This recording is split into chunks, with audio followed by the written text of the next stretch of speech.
저는 1948년생입니다. 제가 올해 65세가 됐죠. 그래서 지하철을 공짜로 타는 세대가 됐습니다. 젊은이들은 나를 보고 지공대사라고 하더군요. 그 지하철을 공짜로 타는 시대다. 지하철을 공짜로 타는 인간이다. 라는 말을 하더군요. 지하철이라는 것은 내가 20대 말에 28살에 처음 생겼습니다. 그 지하철은 이제 종로에서 동대문까지 가는 한 토막의 지하철이 생겼죠. 그 전엔 지하철이 없었어요. 그리고 그 후에 만든 모든 지하철에 대한 세금을 우리가 다 냈습니다. 우리 세대가. 그래서 우리 서울 지하철은 세계에서 제일 편리하고 제일 값싼 지하철이 된 것이죠. 최고의 지하철을 우리가 만들었습니다. 근데 젊은이들은 거기다 세금 한 푼 안 냈어요. 그 사람들은 자기가 태어날 때부터 그렇게 좋은 지하철이 있었던 것이죠. 날 보고 지공대사라고 하니까 내가 참 기가 막히다. 야, 너희들이 지공대사고 내가 지공대사가 아니다. 너희들이 거꾸로 된 거다. 그런 얘기를 했죠. 이 세대 사이에, 세대와 세대 사이에 이런 얘기를 한다는 것은 참 추접하고 치사한 얘기죠. 근데 나를 보고 지공대사라고 하니까 내가 하는 얘기입니다. 제가 태어나던 해, 1948년 해, 이 남쪽에서는 대한민국 정부가 수립됐고, 북쪽에서는 북조선 인민공화국이 수립됐습니다. 그리고 저희 아버지는, 돌아가신 아버지는 1910년생입니다. 그분은 한일합방되던 해에 태어났고, 나는 우리 정부가 다시 수립되던 해에 태어났습니다. 북조선도 같은 해에 수립됐죠. 저는 1948년에 태어나서 내가 3살 때 우리나라는 전쟁이 났어. 6.25 전쟁이 나서 나는 서울에서 부산까지 피난을 갔습니다. 그리고 그러니까 내가 살아온 생애는 대한민국의 그 한국 근대사, 한국 현대사와 완전히 일치되는 것입니다. 48년 이후, 정부 수립 이후에 지금까지의 세월을 살았던 것이죠. 이승만 대통령 때부터 지금 박근혜 대통령 때까지 18대 대통령의 세월을 모두 살았습니다. 3살 때 전쟁이 나가지고 우리는 부산으로 피난을 갔습니다. 내가 3살 때 일은 기억이 안 나는데요. 3살 때 일은 돌아가신 우리 아버지한테 얘기를 들어서 알았습니다. 우리는 그 1.4후 때 피난열차를 타고 피난을 갔습니다. 이 피난열차가 서울에서 부산까지 8박 9일 동안 갔습니다. 8박 9일 갔죠. 그 중간에 이제 고장이 나고 폭격이 들어오면 못 가고 하루 저녁 여기에서 이제 밥 끓여 먹고 다음날 아침에 가고 8박 9일 동안 갔어요. 근데 이 피난열차 지붕에는 피난민들의 가족들이 새카맣게 올라타서 갔어요. 서울에서 부산까지. 그 사진은 지금도 남아있죠. 우리 가족은 피난열차 지붕에 올라가서 갔습니다. 이 8박 9일 동안 가는 도중에 무수한 피난민들의 아이들이 거기서 죽었습니다. 거기서 졸다가 떨어져 죽고, 바람에 날려가 죽고, 추워서 얼어 죽고, 또 그 자리 다툼을 하다가 죽고, 그 열차가 터널을 지날 때 그 터널 천장에 늘어진 철근 구조물에 머리를 부닥쳐서 죽고, 그래서 무수한 아이들이 죽었죠. 부산까지 가는 동안에. 근데 나는 안 죽고 살아서 부산까지 갔죠. 나는 안 죽고 살아서 그 나라의 소설가가 됐습니다. 그렇게 해서 부산까지 왔어요. 그러면 그 객실안은 어땠냐? 피난열차의 객실안은 그럼 누가 타고 왔느냐? 돌아가신 우리 아버지의 증언과 그리고 다른 많은 목격자들의 증언이 있었어요. 그 객실 안에는 이 나라의 고관 대작들이 거기다가 피아노를 싣고 셋바트를 싣고 계집을 싣고 호화 가구를 싣고 어떤 놈은 요강까지 싣고 그리고 부산까지 온 것이죠. 내가 고등학교 때, 내가 고등학생이 되니까 아버지가 그 얘기를 해주셨어요. 난 너한테 중요한 할 말이 있다. 무슨 얘기입니까? 너는 네가 어떤 나라에서 태어난지를 알아야 된다. 너의 조국이 어떤 나라인지를 알아야 된다. 그 얘기를 해주셨어요. 피난열차의 그 모습을. 나는 그때 아버지 얘기를 안 믿었어요. 아버지는 좀 거짓말을 하고 있다. 아버지 세상에 그런 나라라는 게 있을 수가 없다고 생각했죠. 왜 어른들은 되게 지나간 시대의 고통을 과장해서 얘기해서 아이들 겁주는 경향이 있는데 아마 아버지가 그런 것이고 거짓말을 할 것이라고 생각했어요. 믿지는 않았어요. 근데 나는 그것이 너무 궁금해가지고 내가 대학교를 들어갔을 때, 대학생이 됐을 때 그 시대의 신문, 내가 3살 때 우리나라에서 발행된 신문, 조선일보, 부산일보 이런 신문들을 모조리 신문사에 가서 뒤져가지고 봤어요. 그랬더니 정말로 무섭게도 아버지의 말은 사실이었더군요. 사실이었어, 그게. 그리고 피난민들이 한 50만 명의 피난민들이 100km 정도의 대열을 이루면서 이렇게 보따리를 짊어지고 가는데, 남쪽으로 가는데, 도로를 따라서. 그 고관 대작들이 군용차를 징발해가지고, 군용차 뒤에다가 호학 가구를 싣고, 먼지를 일으키면서 피난민들의 대열을 통과해 나가고 있는 사진과 국방부 장관, 내무부 장관이 제발 이런 짓을 좀 하지 말라는 담화를 발표한 기사가 있더군요. 그러니까 아버지의 말은 다 사실이었어요. 나는 그런 나라에 태어났구나. 그 비극적 인식이 내 유년 시절부터 내 마음에 자리 잡았던 것입니다. 나는 그런 야만성, 이 세계의 야만성, 그런 견딜 수 없는 약육강식의 풍경, 그런 것과 더불어 이 조국에 태어난 것이죠. 이것은 내가 그 후에 소설을 쓰는데 아주 많은 심대한 영향을 미치고 있는 것 같았습니다. 내가 세상을 보는 안목이 어렸을 때부터 그렇게 형성이 된 것이죠.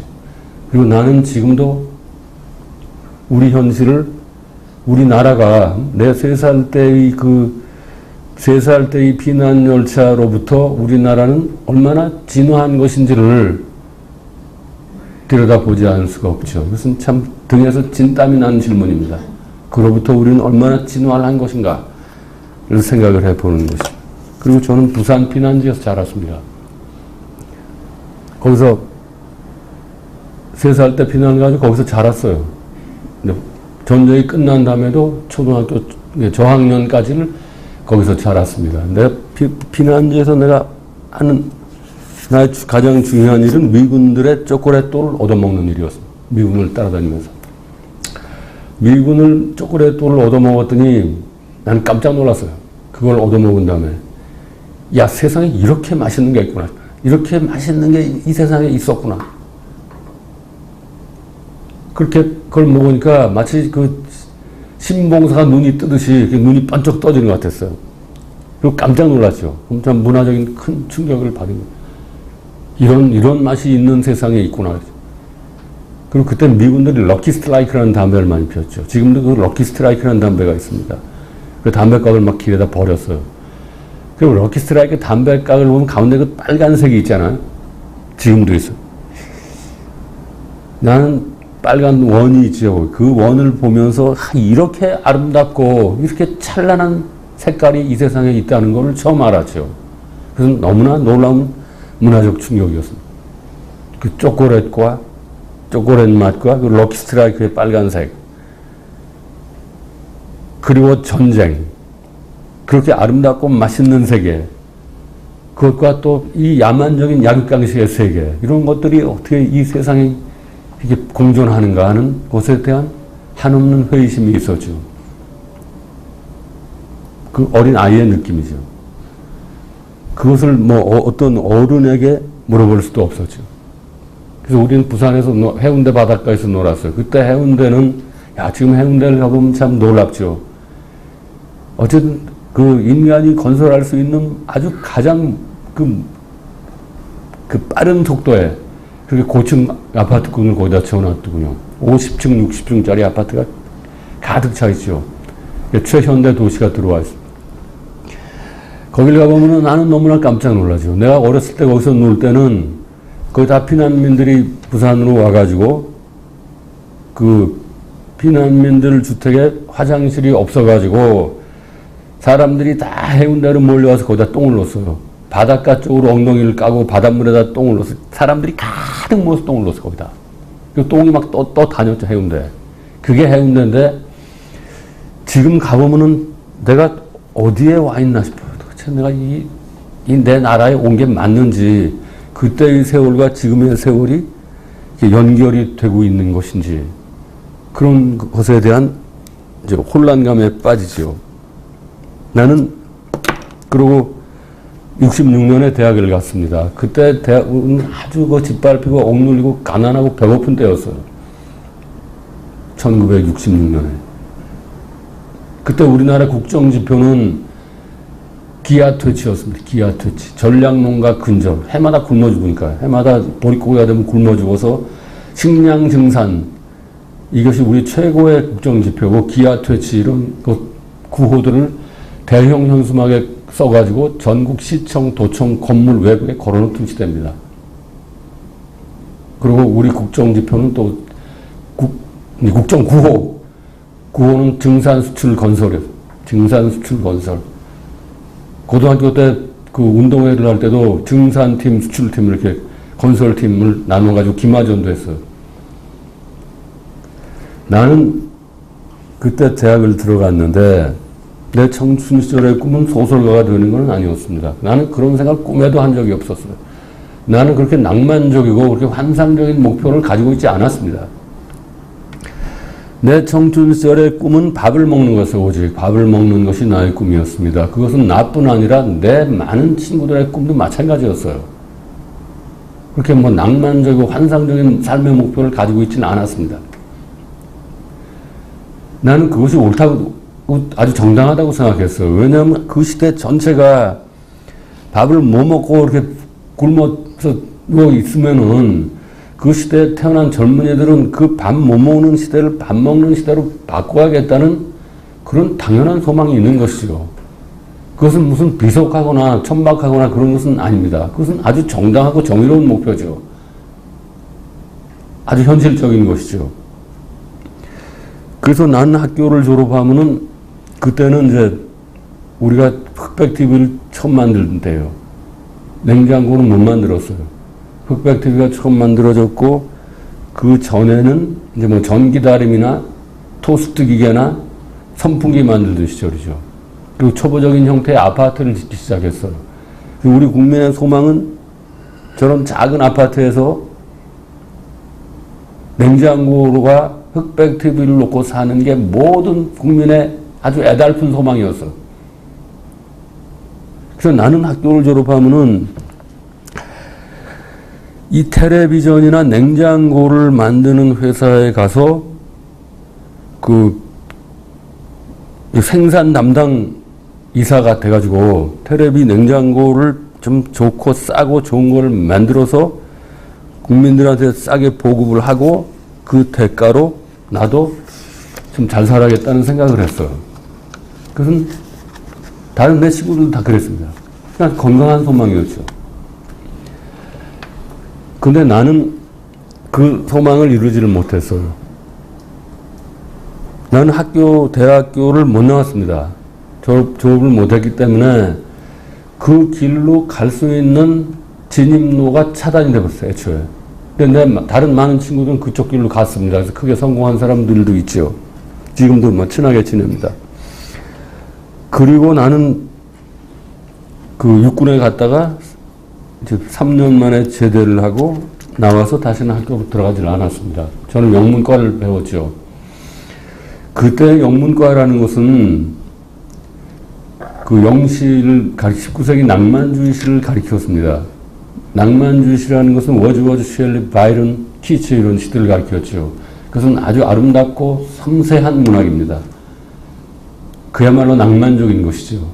그러니까 인간의 이상과 꿈은 반드시 실현될 수 있다는 그 행복한 세계관을 19세기의 아름다운 영어로 써놓은 시들입니다. 그 시들은 우리 그때 가난한 시절에 우리 젊은이들을 아편처럼 매혹시켰던 것이죠. 저는 그 시들을 지금도 거의 다 외울 수가 있습니다. 근데 어느 날 나는 도서관에서 참 난중일기라는 책을 봤어요. 난중일기. 이순신 장군이 쓴 난중일기가 굴러다니고 있었어요. 앞뒷장이 다 떨어진 낡은 책인데 그 책을 봤더니 그걸 보고 깜짝 놀랐어요. 거기는 낭만이 없었어요. 낭만이 없고 희망이 없어.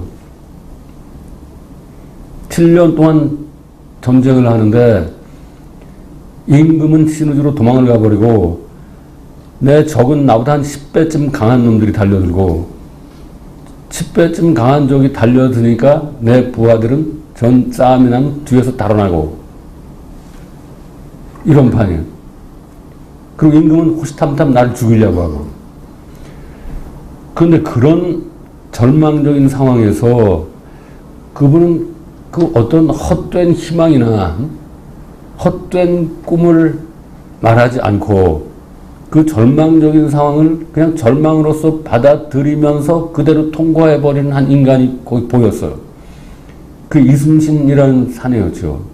그 가엾고 불쌍하고 고독하고 참 고립된 아무도 그 자기 편이 없는 그리고 혼자서 그 비극을 다 감당해야 되는 한 인간의 모습이 보였습니다.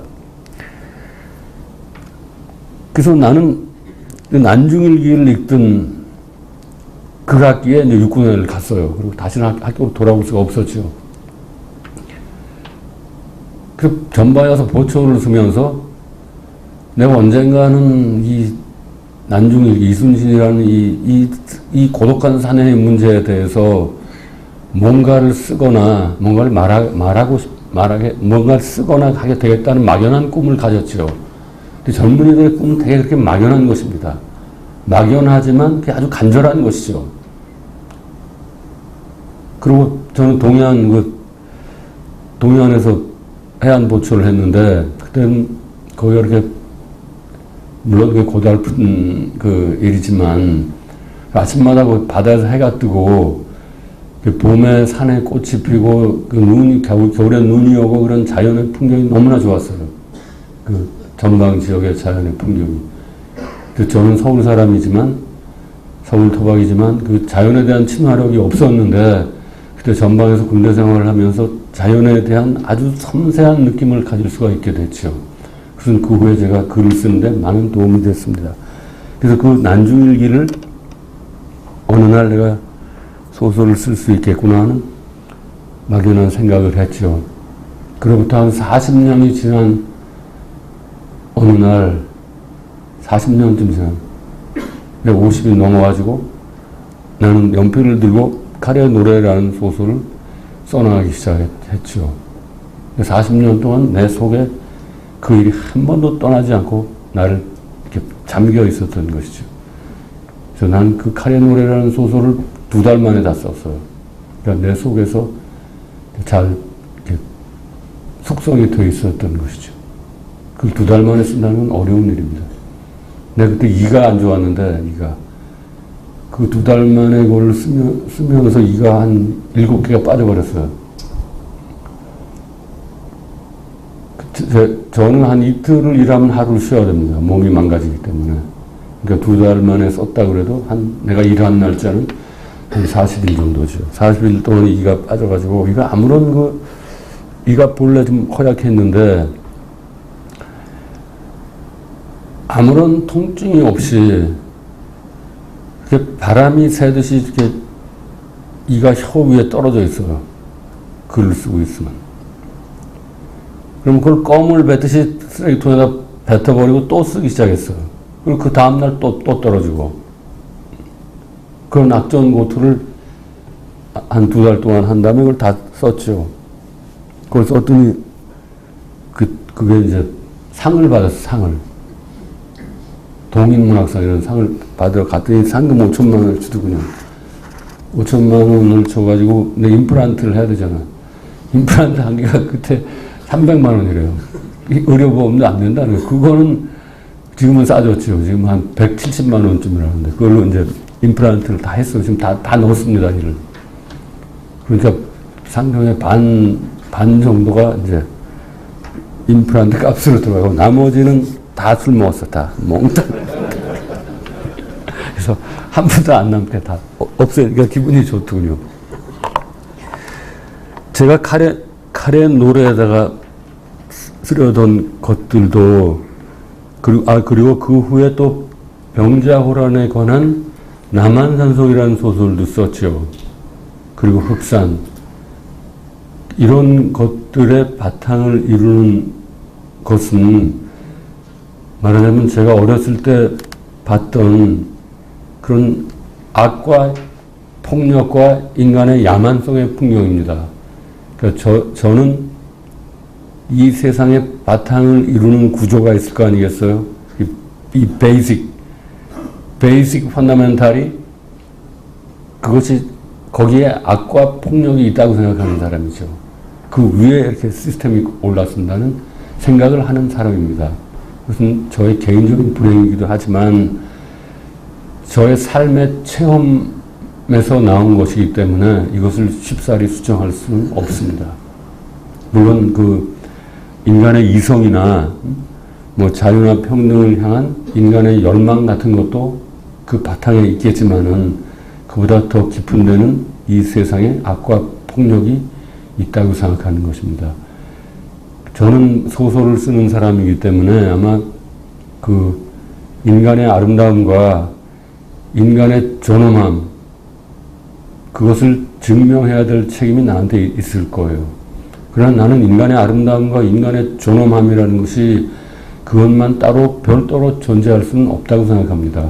인간의 아름다움이라는 것은 이 세상의 악과 야만성에 짓밟히면서 그것과 더불어 그것과 뒤죽박죽이 돼가지고 거기에 저항하면서 짓밟히고 다시 저항하면서 그렇게 존재할 수밖에 없다고 보는 것이죠. 그러니까 제가 사람의 아름다움을 말한다는 것은 그것만 따로 말하는 것이 아니고 그것을 둘러싼 세상의 온갖 악과 폭력과 야만성을 함께 말할 수밖에 없는 것이죠. 나는 그 아름다움만 띄어서 그것만 별도로 말할 수는 없습니다. 그것은 나의 양심이 허락하는 것이 아니죠. 그러면은 나는 흑산이라는 소설 장면에 썼는데 그것은 1900년대 우리가 서양을 처음 배우기 시작할 때 불과 100년, 150년 전이죠. 그 시대에 이 나라를 지배했던 그 악의 문제, 폭력의 문제를 아주 세밀하게 묘사를 했지요. 근데 문제는 거기에 있는 게 아니라, 그러면 나는 내가 살고 있는 이 시대, 내가 살고 있는 이 시대의 문제를 어떻게 할 것인지, 그걸 언제 쓸 것인지 대체, 그런 것에 대한 아주 심각한 질문이죠. 자기 시대의 문제를 자기 시대에 쓰질 않고 한 100년 전, 200년 전쯤에 또 후에 다른 작가가 나와서 쓴다면은 언어의 가치라는 것은 사실 반감되는 것이겠죠. 그것은 그러니까 자기 시대의 문제를 그냥 그 비화나 풍문으로 파묻어놓고 한 100년, 200년 후에 작가를 기다린다면 그것은 언어의 사명은 아니라고 생각합니다. 나는 우리 시대의 문제를, 이것은 참 말하기가 어려운 것인데, 우리 시대에 그러면은 악과 폭력에는 어떤 모습으로 존재하는가 하는 것을 생각하는 것이죠. 나는 이것이 뭔지를 압니다. 이것은 우리 시대를 지배하는 악과 폭력의 문제는, 이것은 한마디로 이것은 참 말하기가 어려운 것인데, 이것은 한마디로 요약하자면 약육강식이라는 것입니다. 약육강식. 이것은 참 빼도 박도 못할 운명인 것이죠. 저는 경기도 일산에서 삽니다. 우리 사는 집은 일산이에요. 일산에는 라페스타라는 거리에 아주 그 젊은이들이 많이 모이는 거리들이 있습니다. 거기는 짬뽕과 짜장면 전문점이 있어요. 짬뽕만 파는 집이 있고 짜장면만 파는 집이 있어요. 내가 작년에 동해안에서 일하다가 올라와 보니까 짬뽕 값이 올라 있더군요. 짬뽕 값이 그 전에는 6,000원이었는데 짬뽕 값이 7,500원으로 올랐어요. 그리고 또 내렸어요. 한 4,000원으로 내렸어요. 짬뽕 값이 이렇게 벌어져 6,000원짜리가 없어졌더군요. 그러니까 4,000원짜리가 있고 7,500원짜리가 있고 그렇게 됐어요. 그래서 참 놀랍다는 생각을 했어요. 그 짬뽕 국물은 그걸 먹어보니까 그것이 뭐 재료를 우러내서 만든 것 같지는 않았어요. 재료를 우러내서 만든 국물은 그 사람을 이렇게 위로해주는 기능이 있거든요. 국물이. 사람의 몸을 이렇게 적시면서 위로해주는 정서적인 기능이 있는데 그걸 먹어보니까 무슨 가루를 뿌려서 만든 것 같았어요. 이렇게 사납게 달려들고 아주 이렇게 느낌이 아그레시브했어요. 목구멍을 막 쥐어뜯듯이 막 들어오는 국물이었어요. 그리고 그 삼선 짬뽕이라는 것도 있는데 그것은 베이직은 같아요. 보통 짬뽕이나 국물이랑 면은 같은 거예요. 거기다가 이제 쭈꾸미나 조개를 몇 마리 더 넣으면 이게 삼선 짬뽕이라는 겁니다. 그건 더 비싸죠. 그래서 그 다음에 또 동해안에 가 있다가 한 6개월 있다 올라와 봤더니 짬뽕 값이 또 이렇게 벌어졌어요. 3,000원짜리가 생기고 또 8,000원짜리가 생겼어요. 그래서 나는 짬뽕 값이 3,000원 이하로 내려가지 않겠구나 싶었어. 이제 바닥을 쳤구나. 더 이상은 안 내려가겠지. 했더니 요번에 왔더니 2,300원이 됐어. 2,300원짜리 짬뽕과 8,000원짜리 짬뽕이 이렇게 양극화돼 버려. 중간이 없어. 근데 정부는 물가를 발표하는데 정부는 그걸 평균 내가지고 우리나라 짬뽕 값은 6,500원이라고 하더군요. 그 6,500원짜리 짬뽕이라는 것은 관념입니다. 관념. 통계 숫자상의 관념이고 인간은 2,300원짜리를 먹든지 아니면 8,000원짜리를 먹는 것이죠. 6,000원은 뭔가? 그럼 통계상의 관념이죠. 정부의 지표인 것이죠. 어제 제가 섬에 있으면서 전화를 해봤어요. 일산에. 일산에 있는 후배한테 짬뽕값 어떻게 됐냐. 2,000원으로 내려왔대. 2,000원. 2,000원 너무 밥 먹어봐라 그랬어. 먹었대. 맛이 어떠냐. 맛이 말로 할 수가 없습니다. 그런 짬뽕 가게는 대개 24시간 영업을 합니다. 새벽에 보면 젊은이들이 가득 모여서 그걸 먹고 있어요. 젊은이들이 먹고 있어요. 2,300원짜리를 먹고 있어요.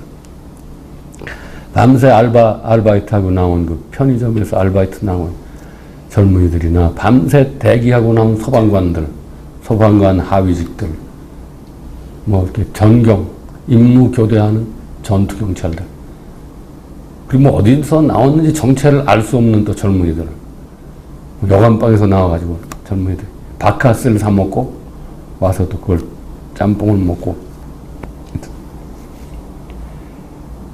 나는 새벽에 거기 가서 짬뽕을 많이 먹어봤어. 근데 국물은 또 리필해줘요. 국물들을 많이 먹어요. 리필을 어떻게 해주냐면은 이 일회용 컵 있죠. 거기다 반쯤 국물을 갖다 주면 이렇게 쫙 마시고 가는 거. 목을 이제 쥐어뜯듯이 들어오는 그 느낌이. 근데 음식이 여기 앞에 있을 때는 그것은 하나의 사물에 불과하죠. 근데 음식이 내 목구멍을 넘어올 때는 그것은 나의 생애를 지배하는 정서가 되는 거예요. 나의 실존, 나의 몸이 되는 거죠. 나의 삶의 느낌, 삶의 아주 구체적 느낌이 되는 그게. 그래서 난 젊은이들이 저 짬뽕을 먹으면서 느끼는 그 삶의 질감에 대해서 글을 쓰고 싶어요. 나는 우리 동네 짬뽕 국물에 대해서 한없이 긴 글을 쓰고 싶어요. 왜냐하면 그 안에는 엄청난 권력이 작동되고 있는 것이죠. 이 짬뽕 국물의 양극화를 우리는 시장의 질서라고도 합니다. 시장의 합리성, 시장의 과학성이라고 하는 거예요. 그러니까 견딜 수 있는 자들은 8,000원짜리를 먹고, 네가 견딜 수 없으면 2,300원짜리를 먹는 것이다. 그것이 그 권력의 무슨 강제 작용에 의해서 권력이 채찍을 휘둘러 가지고 이것을 양쪽으로 분화해서 매기는 게 아니고 가만 내버려 두면 지절로 그걸 먹게 돼 있어요. 지절로 지 발로 2,300원짜리를 먹고 그것이 당연하다고 생각하는 것이죠. 나는 이걸 2,300원짜리를 먹는 것이 나의 당연히 이렇게 먹는 거다. 그리고 짬뽕을 파는 사람들도 견딜 수 있는 사람은 올리는 것이죠. 그리고 그걸 견딜 수 없는 사람들은 값을 내릴 수밖에 없는 것이죠. 이것을 이제 우리가 시장의 합리성이라고 하죠. 공정거래라고 다 공정거래. 근데 이것을 이제 시장의 합리성, 시장의 과학성이라고 생각하는 사람들은 이제 있죠. 그런 사람들이 막, 그건 과학자라 그래요. 사이언스. 그런데 저는 그것의 과학성을 인정합니다. 그것의 합리성을 부정할 길은 없는 것이죠. 근데 그렇다면 이런 것이 결국 인간이 지향해야 될 가장 올바른 풍경인가, 가장 올바른 삶의 태도인가,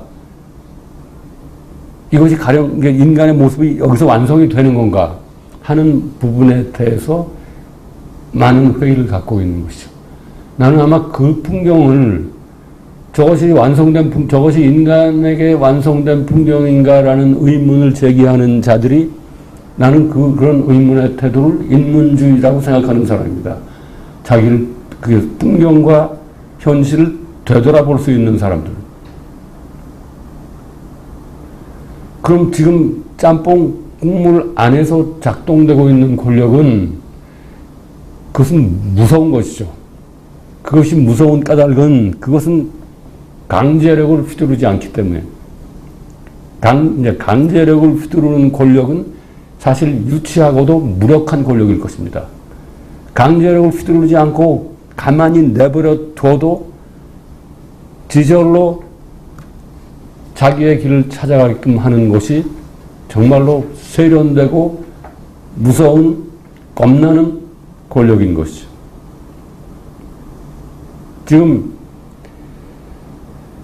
지금은 이 권력은 사람들을 가두거나 묶어놓을 필요가 없어. 풀어놔도 안 도망가. 왜냐하면 도망가면 갈 데가 없어. 그리고 기어코 도망가면은 죽음밖에 없다는 것을 알죠. 권력은 그냥 내버려 두는 거예요. 지절로 스스로 자기의 사슬을 자기가 차게끔 그렇게 할 수 있는 거예요, 이제는. 나는 짬뽕 국물의 값이 이렇게 갈라지는 것을 보면서 내가 3살 때 우리 아버지가 말해준 그 피난열차의 내 조국을 생각하고 했어. 나는 아버지가 말한 그런 조국에서 태어난 것일까 하는 생각을 했죠. 그리고 어머니는 어떻게 그 세월을 살았을까? 도저히 이해가 안 가요. 우리 어머니는 그때 우리 형제가 넷인데 그 젊은 여자가 그 애들 넷을 어떻게 등쳐업고 지붕에를 어떻게 올라갔을까? 어떻게 올라가서 부산까지 그 추위를, 일사 때 그 추위를 맞으면서 갔을까? 하는 생각을 하죠. 그건 도저히 어머니 자신도 잘 몰라요. 어떻게 그렇게 했는지. 우리 어머니 얘기를 좀 하면 참 슬프지. 나보다 1살 많은 형이 미국에 있거든요. 형님이 이제 모시고 있죠. 우리 어머니 내가 평생 모셨어요. 근데 이제 나이가 많아지시니까는 자기는 큰아들한테 가서 죽어야겠다는 거예요. 참 기가 막히네. 아니, 그걸, 그 형한테 전화를 했어요. 어머니가 그 형한테 옆에 가서 죽어야겠다고 하시니, 이거 어떻게 하면 좋겠습니까? 야, 그건 너나 내가 정할 게 아니고 그냥 어머니 하라는 대로 할 수밖에 없는 거니까 빨리 보내드리라 해서 보냈어요. 그래서 요양원에 가 계시죠. 근데 나한테 가끔 나를 불러요. 그래서 나 미국을 가죠. 나는 미국을 가는 걸 아주 싫어요. 난 비행기 타는 걸 싫어해서 외국을 안 가는데 어머니가 오라면 가야죠. 그럼 어머니가 이제 치매에 걸렸다가 내가 가면은 이제 가끔 알아봐요. 제정신이 돌아오면. 근데 가면은 어떻게 하고 있냐면은 벽에를 엎고 있어, 벽에. 벽에를 이렇게 포대기를 둘러서 어린애 엎듯이 이걸 엎고 그 벽의 이름이 훈이에요, 훈이. 나야. 어렸을 땐 이렇게 피난열차에서 나 엎고 그 가둔 거를 자기 생애에서 가장 비극적인 대목을 재현하고 있어. 그리고 벽의 위를 찢었어요. 거기 입에, 거기다가 이제 먹을 걸 집어넣고, 나를 이렇게 먹이는 거죠. 그리고 벽의 밑에다 기저귀를 채웠어요. 그리고 그걸 엎고 있는 거예요. 그럼 뭐 거기다 막 음식을 집어넣으니까 고기를 막 넣고 햄버거를 막 집어넣으니까 그게 썩잖아요, 안에서. 그럼 냄새가 나면 또 간호원이 와서 이제 야단을 치고 뺏어가죠. 그럼 또 딴 베개를 또 엎고 다녀. 그래서 나는 가면은 어머니 그런 모습을 보고, 어머니 뭐 말을 할 수도 없어요. 그냥 나는 울다가 오는 거예요. 울 수밖에는 뭐 아무 할 일이 없어. 그리고 서울에 오면은 또 며칠 있다 어머니 전화와요. 근데 온 지 얼마 안 됐는데 전화해가지고, 야, 너는 왜 한 번도 안 오냐, 그래. 며칠 전에 갔다 왔는데. 그러니까 참 답답하죠. 근데 그 어머니가 이제 피난열차에서 나를 그렇게 데리고 가셨다는데, 어떻게 그렇게 할 수 있는지를 모르겠어요. 그리고 우리가 자란 것도 참 기적 같죠. 저는 지금 아침에 일어나면은, 나이를 먹으면 일찍 깨지잖아요. 일어나면 나 근데 만져봐요. 얼굴이나 다리를, 팔다리를 만져보고, 내가 이게 안 죽고 사는 게, 이게 맞는지 참, 몸을 만져서 확인을 해야 돼요. 그게 너무나 이상해, 안 죽고 살아있는 게. 그 전쟁과 이승만, 박정희 대통령, 전두환 대통령 이런 때를 지낸 것이 참 꿈만 같아요. 그런데 어쨌든 우리는 그렇게 밥을 못 먹는 나라를 밥을 먹는 나라로 바꾸는 데 성공한 거예요. 아주 화려하게 성공했죠. 짧은 시간 안에. 아주 우리의 꿈은 다 이루어진 것이죠. 그런데 우리는 밥을 못 먹는 세상을 밥 먹는 세상으로 바꾸는 과정에서 많은 비리와 많은 야만성과 많은 차별을 또한 저지른 것이죠. 그리고 그것이 이 사회의 밑바닥에 깔려 있는 거예요. 그리고 이 사회의 밑바닥에서 그것이 악과 폭력의 기저로서 작동하고 있는 것입니다. 그리고 그 위에 또 새로운 먹이 피라미드가 올라선 것이죠. 그것이 기존 질서가 돼버린 것이죠. 그러니까 아까 제가 말씀드린 그 짬뽕 국물의 비극, 그것은 아주 심대한 비극입니다. 그 비극도 우리가 밥을 먹는 나라를 만드는 과정에서 벌어진 그런 야만성의 바탕 위에서 그런 것들이 형성이 되는 것이겠죠.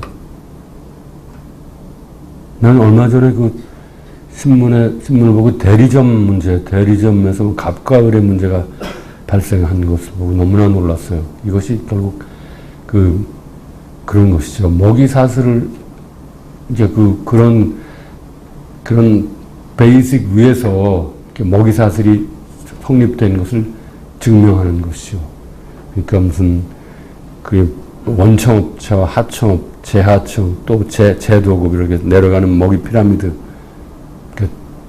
그 대리점들을 따라 내려가는 먹이 피라미드에 먹이 사슬의 그 단계가 서로 적대적이라는 것이죠. 서로 적대적인 것. 서로 뜯어먹는 거죠. 이런 문제들도 역시 우리가 만든 토대의 문제와 관련이 있으리라고 생각합니다. 그리고 이런 것들을 우리 세대는 해결하지 못하고 그 엄청난 문제를 우리 다음 세대에게 넘기고 이제 갈 수밖에 없는 것이 시간이 다 됐습니다. 그리고 그것을 해결한다는 것은 또 후배 세대들한테 넘기는 것이죠. 왜냐하면 우리 아버지가 나한테 그 식민지의 유산과 그런 살인적인 가난 그리고 그런 피난열차가 보여주는 억압 그런 걸 몰려주고 가셨듯이 우리도 우리 세대의 문제를 그 구조의 악의 문제를 해결하는 것을 우리가 하지 못하고 우리 다음 세대에게 넘기고 갈 수밖에 없는 것입니다. 시간이 다 되는 것 같아요. 그런데 그 구조의 문제를 해결하지 못한다면은 우리는 정말 희망이 없는 것이죠. 나갈 길이 없는 것이죠. 그냥 이 자리에서 그냥 이러고 있을 수밖에 없는 것이다라는 생각을 하고 있어요. 제가 앞으로 더 글을 써야 된다면 우리 시대의 그런 고통, 그런 야만성에 대해서 그것에 저항하고 거기에 또 짓밟힐 수밖에 없는 그런 인간의 모습을 그려내는 그런 일을 할까 하는 생각입니다. 나는 내가 얼마 전에 저기 갔었어요. 울산에 갔더니 거기 정주영 선생님 기념관이 있었어요. 아주 작은 기념관인데 거기를 한 3번 가봤습니다. 일삼아서 갔어요. 일삼아서 그냥 돌아다니는 거를 좋아하죠. 근데 거기 갔더니 이 정주영 이 어른이 13살 때 서울로 이제 무단 가출을 하더군요. 고향 강원도 통천에서 서울로 와가지고 공사판을 이제 떠돌아다니면서 노가다 일을 하시더군요. 노가다. 건축 자재를 이제 등짐 져서 나르는 일을 하시다가 그 다음에 16살 19살 때부터 23살까지 신당동에 있는 경일상회라는 쌀집에 가서 쌀 배달원을 하시더군요. 배달원. 그 다음에 24세 때는 그 쌀집을 인수해가지고 쌀 장사를 했는데 그 다음에 이제 전시 배급 체제가 되니까 쌀을 팔 수가 없이 돼가지고 쌀가게를 문을 닫고 자동차 수리업을 시작을 하시더군요. 근데 거기 갔더니 정주영 기념관에 갔더니 그때 그분이 19살 때부터 23살까지 쌀 배달을 하면서 쓰시던 자전거와 인력거를 거기서 재현해 놨어요.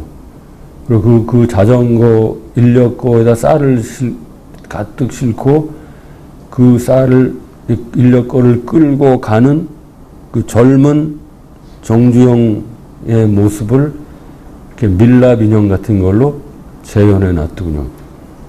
그걸 보고 너무나 깜짝 놀랐어요. 그걸 보고 야, 희망이라는 것은 이렇게 관념이나 무슨 몽상 속에 있는 게 아니고 인간의 육체 속에 있는 거구나 하는 생각이 들었어요. 근데 그때 그분이 거기다 일기를 쓰셨는데 이런 일기를 아주 글을 잘 쓰셨더군요. 이런 일기를 썼어요. 19살 때. 나는 아침에 매일 일찍 일어난다는 거예요. 왜냐면 아침에 일어나면 너무 행복하다. 너무 할 일이 많고 배달할 쌀가마가 이렇게 쌓여있는 그것이 너무나 행복해서 난 매일 아침 일찍 일어난다는 거예요. 그런 얘기를 써놨어요. 그것은 정말로 잘 쓴 문장이죠. 나 같은 문장가가 아무리 써도 그걸 쓸 수가 없어요. 왜냐하면 나는 그런 체험이 없기 때문에. 그건 그분이 몸으로 쓴 거예요. 몸으로. 우리처럼 무슨 문법을 가지고 쓴 게 아니고 몸뚱아리로 바로 쓴 거예요. 여기는 아주 그 건강한 한 젊은이의 그 삶의 태도가 들어있는 것이죠. 그리고 이 건강이라는 것은, 희망이라는 건 자기 육체, 젊은 육체, 그리고 자기의 그 열정, 일에 대한 헌신 꼭 있는 거죠. 그런데 기념관에서 그 일기의 그 부분을 이렇게 팜프렛을 만들어놨어. 팜프렛을 만들어서 이렇게 싸놨어. 그래서 내가 그걸 한 50장을 얻어가지고 서울에 와서 젊은이들한테 논아줬어요. 야, 이거 봐라. 이렇게 좋은 글을 좀 봐라. 근데 별 아무 감동이 없는 것 같았어요. 젊은이들이. 참 이상하다. 젊은이들은 왜 이런 것을 보고 감동을 못 느낄까 하는 참 생각을 했죠. 근데 우리 애들도 뭐 아빠는 뭐 이런 거를 그냥 어서 갖다가 주냐고 하는 그런 아주 시큰둥한 반응을 보이길래 나는 참 답답하다는 생각이 들었어요.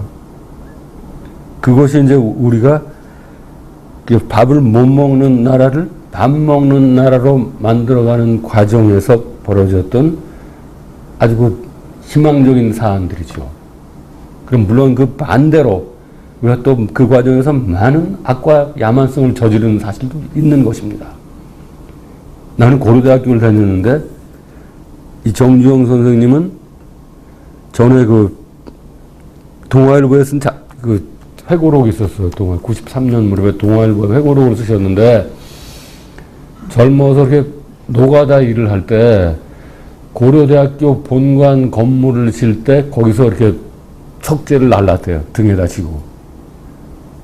그리고 이제 술을 마실 때 그분이 농담으로 야 고대 내가 졌다 그랬다는 거예요. 내가 이렇게 도구를 날라서 고대를 졌다 이런 뜻이죠.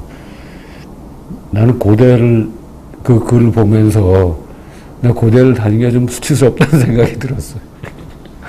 그래서 나는 그것도 모르고 그냥 고대를 다닌 것이죠. 근데 그분은 거기서 이제 돌을 날랐다는 거예요.